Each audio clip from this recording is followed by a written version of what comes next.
Uh, Joe, you're in Arizona. I would assume they take on a little bit of the practices of maybe a little bit of California, maybe a little bit of Texas. What's the scene out there this time of year? I'll say overall, you're gonna get a little Texas probably everywhere. That's not the Cowboys talking either. I'm just saying. I think just they got that, that's one of them big names, you know what I mean, within barbecue that no matter what, as you get transplants, you get people that move from one place to the next, or somebody, if you want to start a restaurant, you're going to look at the demographics and what makes the most sense. That's something everybody always looking for. And if you can get something like that out there and have something that tastes halfway authentic, you'll have a whole lot of people that's probably going to be like, oh, I found that one place I can go to get me some catfish, or that one place I can get me some such and such that's actually the way it's supposed to be. And, you could usually do well. So, like, Arizona is a big restaurant scene. So there's a ton of different fine dining options and stuff like that.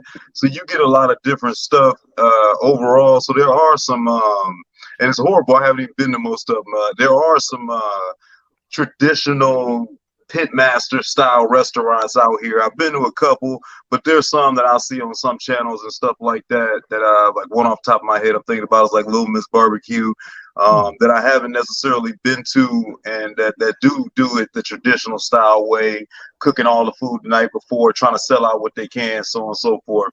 Now, as far as the style that they're using, as far as their cooking, it's a lot of people out here that came from somewhere else, just like myself. So I think a lot of times it's probably lending themselves to either where they came from or what kind of style food they like, for themselves. Yeah. But like, kind of like what Geoff was saying, I bet you in Nevada, you got an older population, a population that's got money. A lot of times they ain't thinking about going out there in the backyard and cooking. I'll go somewhere and go give me a restaurant. You know what I mean? Yeah. Right. And we get some of that here as well, with the Arizona and the suburbs and stuff like that. I think you get some of that that get mixed in that might pull people away.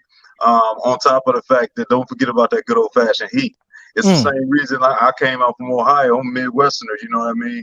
Yeah. We always would, wash your car in the backyard or whatever have you. That was something to do. That was something that, you knew you was about to do something then. You get that car washed, take that shower, it's time to ride. But man, I can't tell you the last time I done washed my car by hand. I'm talking about over 10 plus years. It's a different world out here. Yeah. Oh yeah. Like everybody else, I'm going somewhere. Let somewhere place wash that thing away. You don't have time for that. You don't have time for that. I ain't got that time for that heat. Nope. I'm trying to tell you. Too much. You don't even get the bubbles on the car. That stuff will dry up, man. When it starts really getting hot out here, it's just a different culture, man. So I think some of that stuff be pushed out. I find a lot of our barbecue stores like the one that you go to, Geoff. I got a couple like that that's really got a little bit of everything in there. I think majority, you still got most people buying them whole outdoor backyard kitchens. They be having a lot of those bigger pits and signature type stuff that I don't even think they hardly sell because most people don't want to go over there and do the work with them. A lot of pellet grills, a lot around here. People will grab. Yeah. Wow, man. That's interesting. Be sure to like and subscribe to the Black Smoke Barbecue podcast channel. For the full video, click the link in the description below.